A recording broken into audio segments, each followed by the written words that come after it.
Halo guys, sebelum aku bacain email, kalian jangan lupa kasih nama ya kalau kirim email.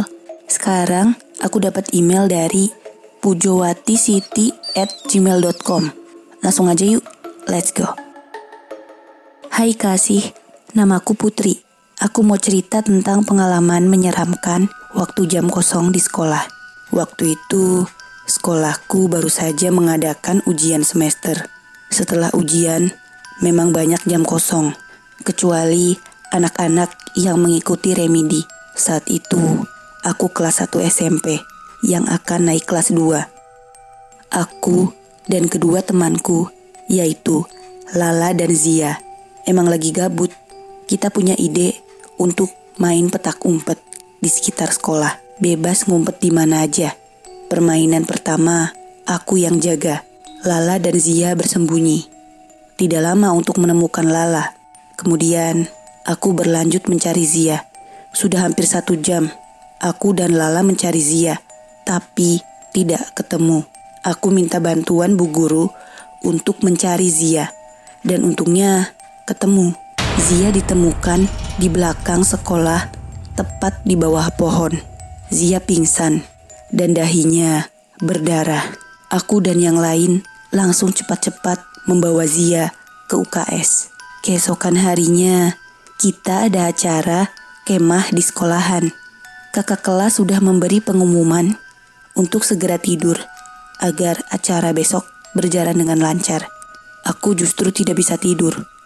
Aku memutuskan untuk jalan-jalan sebentar. Aku tertarik menuju belakang sekolah, di mana di sana banyak pepohonan besar yang tua. Dari kejauhan, aku melihat anak kecil jongkok di bawah pohon. Dia terlihat sedang menangis. Karena penasaran, aku mencoba menghampirinya. Tiba-tiba, dari belakang, tanganku ditarik Bu Guru. Ternyata, Bu Guru juga melihat sosok anak kecil yang sedang menangis. Tapi, Bu Guru berkata bahwa anak kecil itu adalah penghuni pohon besar tua yang di dekatnya. Aku berjalan sendirian menuju tenda.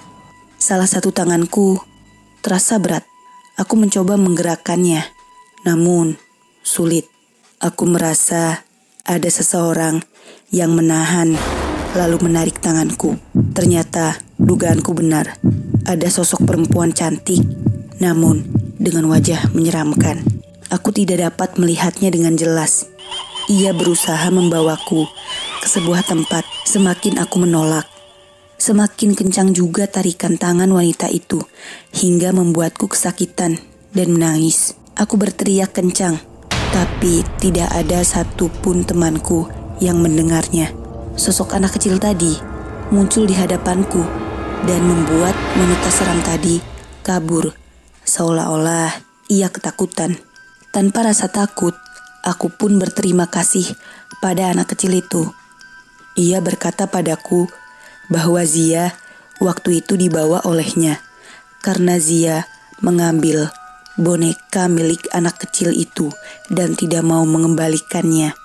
Dia berharap Zia mengembalikan boneka ke tempat semula dan meminta maaf.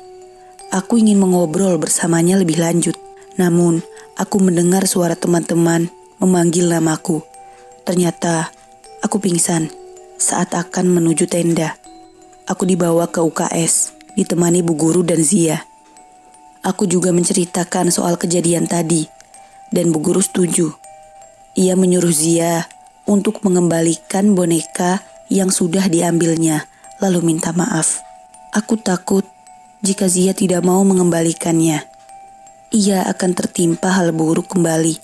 Tapi kita bersyukur, ternyata Zia akan mengembalikan boneka milik anak kecil itu. Dengan ditemani Bu Guru, aku dan Zia mendekati pohon tua di mana ditemukannya boneka tersebut. Zia meletakkan bonekanya secara hati-hati. Setelah itu, dia minta maaf karena telah mengambil barang yang bukan miliknya. Tampak dari kejauhan, aku melihat sosok anak kecil itu berdiri sambil melambaikan tangan dan tersenyum. Sepertinya tanda terima kasih. Ketika semuanya sudah beres, aku, Zia, dan Bu Guru kembali ke perkemahan. Selesai sudah ceritanya. Makasih Putri. Ayo, kirim cerita kalian ke ceritamisteriku.id@gmail.com. Sampai jumpa lagi. Bye.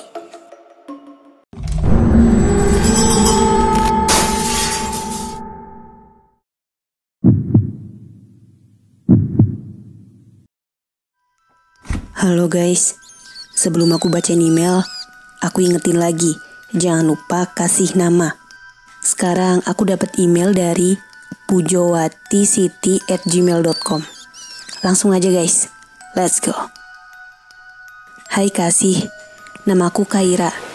Aku mau berbagi cerita tentang pengalaman hororku. Aku suka sekali dengan pantai. Kebetulan, kampung halaman rumah ayahku dekat sekali dengan pantai. Aku semangat dong waktu diajak ke sana. Pagi hari, aku dan keluargaku bersiap-siap. Kita juga berencana akan pergi ke pantai dengan keluarga ayah di sana. Selama perjalanan, aku tidur dengan nyenyak. Tidak lama, aku dibangunkan oleh ibuku karena sudah sampai. Malam harinya, aku tidak dapat tidur karena terlalu bersemangat untuk besok. Ya, pantai.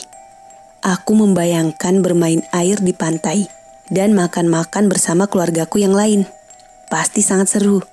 Keesokan harinya, aku, ayah, dan ibu sampai di pantai. Aku langsung berlari menuju tepi pantai. Sedang asik menghirup udara segar, aku dipanggil oleh saudara-saudaraku. Ada Feiza, Abel, Caca, Nabil, dan Ratih. Mereka menghampiriku. Aku sangat senang. Mereka mengajakku main petak umpet di sekitar pantai. Itu kebiasaan kita kalau ketemu. Aku bagian jaga pertama.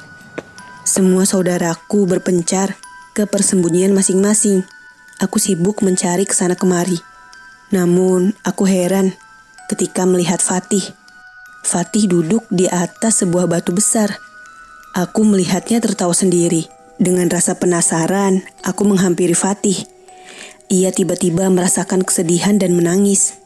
Aku menepuk pundak Fatih, sehingga membuatnya kaget. Fatih mengenalkanku dengan seorang anak kecil yang tidak dapat aku lihat. Ya, yang dapat melihat anak kecil itu adalah Fatih sendiri. Fatih menjelaskan padaku bahwa ia sedang mendengarkan cerita dari anak kecil tersebut. Kata Fatih, anak perempuan itu bernama Luna. Rambutnya panjang ikal dan berwarna pirang atau anak Belanda. Ia memakai baju putih yang lusuh, dan katanya dia memakai bando bunga mawar. Mukanya tampak pucat. Aku merasakan sesuatu yang berbeda.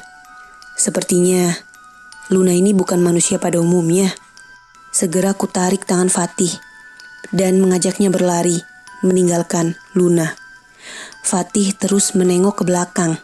Luna masih di dekat batu sendirian, menatap kita dengan muka memelasnya. Aku menyadarkan Fatih kalau Luna itu adalah makhluk halus. Dan jika Fatih bermain dengannya, Fatih akan dibawa oleh Luna. Akan sama-sama meninggal. Benar saja, muka Luna terlihat menangis dan menghilang. Saat aku dan saudara-saudaraku akan menuju restoran, aku melihat kolam ikan yang ditutup. Lalu aku bertanya pada saudaraku yang lebih tua.